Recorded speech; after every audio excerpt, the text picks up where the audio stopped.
It is a summation of more than 20 years of research on one subject, and that is, why do some people do so well in life, while so many more do not?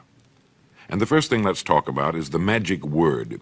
The experts call it the most important word as far as the results we get from life are concerned in this or any other language, and that word is attitude. It is our attitude toward life which will determine life's attitude toward us. Let's face the fact honestly that we shape our own lives, and the shapes of them will be determined by our attitudes. A person with a poor attitude toward learning, for example, isn't going to learn much until he changes his attitude. If we take the attitude that we cannot do something, we generally will not do it.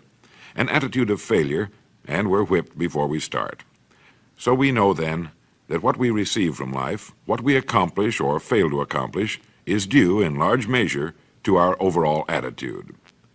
William James of Harvard University put it this way: "The greatest discovery of my generation is that human beings can alter their lives by altering their attitudes of mind." And isn't it wonderful that we have this measure of control? Before we start talking about our attitude toward the world, let's talk about our attitude toward ourselves, since it is the attitude we take toward ourselves which determines our attitude toward the world. Now, right here we come to a rather strange fact.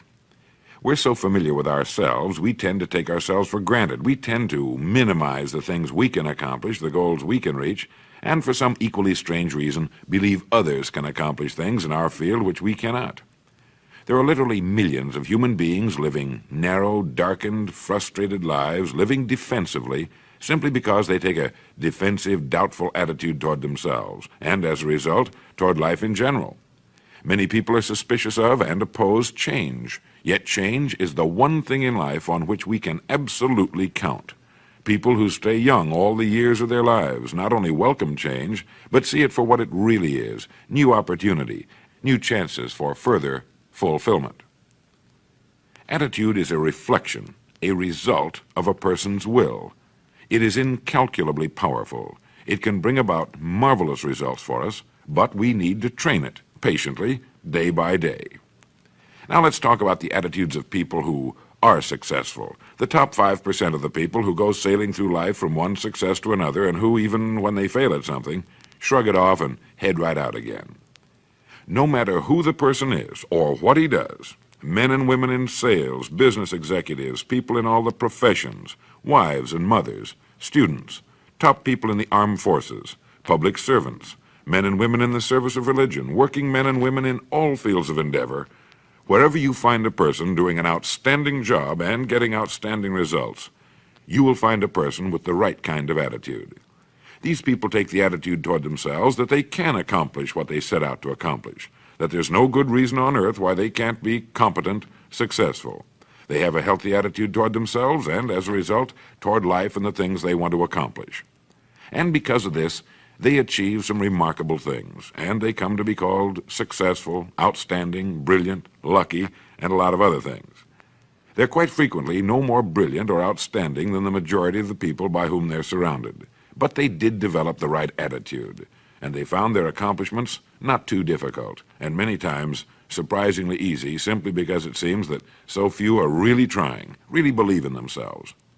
Successful people come in all shapes and sizes and in widely varying degrees of intelligence, background, and so on. But they all have one thing in common. They expect more good out of life than bad.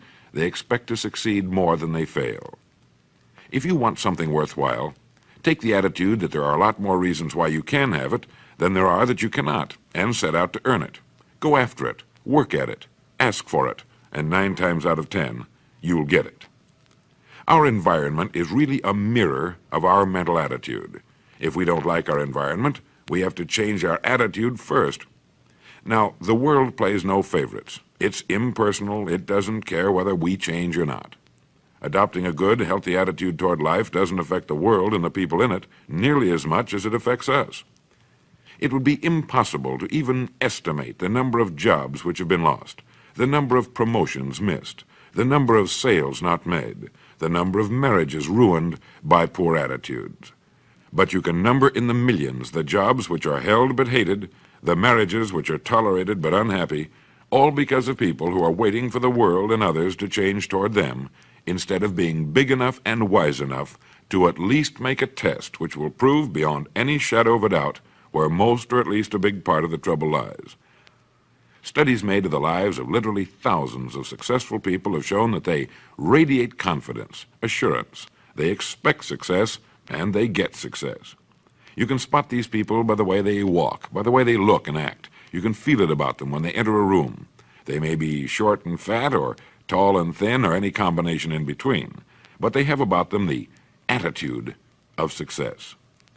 In the record Greener Pastures, I'll get into this next statement, but right now I want you to realize, if you don't already, that in 5 years or less, you can get right to the top of the work you're now doing. I know this, but the important question here is, do you know this? The minute you do know it, you'll have this right attitude I'm talking about. The easiest and most effective means of forming a good attitude habit is to begin to act as though you have a good, positive, expectant attitude toward life. That's right. Begin right now to walk, act, and look as though you belong to this group. If you're already in the top 5%, you'll know what I mean. If you've never tried it, you'll be amazed at what happens. Actions trigger feelings, just as feelings trigger actions.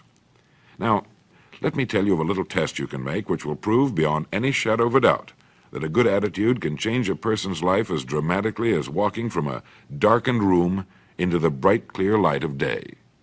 Not long ago, I read a line which went, "Life is dull only to dull people."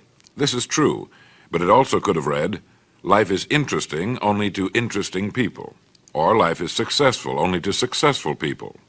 Now, what I'm trying to say is that you must first become, mentally, from an attitude standpoint, that which you wish to achieve. A famous restaurateur was being interviewed by a reporter who asked, "When did you become successful?" He replied, "I was successful when I was sleeping on park benches, because I knew what I wanted to do and that I would do it." In short, his attitude had been one of success, of expecting success, long before the material, the tangible rewards of success had been earned. We'll get into this particular phase of Lead the Field in record number 3, A Worthy Destination. But for now, remember that a person must act, look, and because of these things, feel successful before the success he seeks can come. Chances are you know people who seem to be what others call lucky. All kinds of good and wonderful things seem to happen to them, and they give the impression of happily sailing through life, having a wonderful time, and getting more accomplished in a year than most people do in 5. This has been figured out fairly scientifically, and if anyone will conscientiously go about the test I'm going to recommend, and stay with it every day for the next 30 days without fail, that person can join this small, happy, and extremely productive group of people. He'll find himself becoming lucky, as they say, and most of his problems will pretty well take care of themselves. Of this you can be sure. The results will be nothing short of amazing. Now, it makes no difference how good a person's attitude has been in the past. Anything can be improved upon, and it's the small refinements upon something already good that makes it great. So here's the test. For the next 30 days, act toward the world, everything and everyone with whom you come in contact, with the attitude which represents the kind of results you want to achieve. That is, if the result you want is more success in what you're doing, act as though you are already in possession of the success you seek. If you want others to treat you with admiration and respect, treat others with admiration and respect first. Have you ever stopped to think of this? Every human being on earth is the most important human being on earth as far as he or she is concerned. You may never get anyone to admit it, but it's a fact. So for the next 30 days, treat every person with whom you come in contact as the most important person on earth, remembering as you do so that as far as that person is concerned, he is. Now, the reason I say treat everyone in this fashion is mainly because this is the way human beings ought to treat each other, and because it will help you form a habit that will bring you amazing and delightful results for the rest of your life. Have you ever noticed that the higher you go in any organization of value, the nicer the people seem to become? You see, the bigger the person, the easier it is to talk to him, to get along with him, to do business with him. Do you know why? It's because he's got a good attitude, and people with the best attitudes just naturally gravitate toward the top. So for 30 days, act toward others and the world at large in exactly the same manner you want the world and others to act toward you. Treat your wife or husband as the person he or she really is, the most important person in your life. And the same with the children. Carry out into the world each morning for 30 days the kind of attitude you would have if you were the most successful human being on earth. And notice how it quickly develops into an habitual attitude. When a person does this, he should realize he has already placed himself on the road to what he seeks. He is right now in the top 5% of the people in this or any other country. He has prepared the ground and planted the seed. He has made of himself a magnet, an embodiment of that which he seeks. Before metal can be cast into a desired shape, the mold, the expectant receptacle, must first be fashioned. Before a building can be erected, the excavation must be made and the foundation laid. And before a person can achieve the kind of life he wants, he must become that kind of individual. He must think, act, talk, walk, and conduct himself in all of his affairs as would the person he wishes to become. He is then actually that person, and the things that person would have and do will naturally come to him. Almost immediately, a change will be noticed. Irritations that used to frustrate and annoy disappear. When some less informed individual gives you a bad time, stay on the track. When someone cuts in front of you with his car or acts in any other manner that shows his ignorance and lack of courtesy, don't permit yourself to drop to his level. Pity him, for that's what he really deserves. That's the very group a person doesn't want to belong to, and if he acts like them, well, let's face it, he belongs with them. There's nothing in the world that men, women, and children want and need more than the feeling that they're important, that they're needed and respected. They will give their love, their affection, their respect, and their business to the person who fills this need. So the magic word is attitude. And in summing up, a few points to keep in mind. 1, it is our attitude at the beginning of a task which, more than anything else, will affect its successful outcome. 2, it is our attitude toward life which determines life's attitude toward us. 3, we are interdependent. It is impossible to succeed without others, and it is our attitude toward others which will determine their attitude toward us. 4, before a person can achieve the kind of life he wants, he must become that kind of individual. He must think, act, talk, walk, and conduct himself in all of his affairs as would the person he wishes to become. 5, the higher you go in any organization of value, the better will be the attitude you'll find. 6, your mind can hold only one thought at a time, and since there's nothing at all to be gained by being negative, be positive. 7, the deepest craving of human beings is to be needed, to feel important, to be appreciated. Give it to them, and they'll return it to you. 8, look for the best in new ideas. As someone said, I've never met a person I couldn't learn something from. 9, don't waste valuable time broadcasting personal problems. It probably won't help you. It cannot help others. 10, don't talk about your health unless it's good. 11, radiate the attitude of well-being, of confidence, of a person who knows where he's going. This will inspire those around you, and you'll find good things will begin happening to you. And 12, lastly, for the next 30 days, treat everyone with whom you come in contact as the most important person on earth. If you'll do this for 30 days, you'll do it for the rest of your life. In the next recording, I'll talk to you about greener pastures.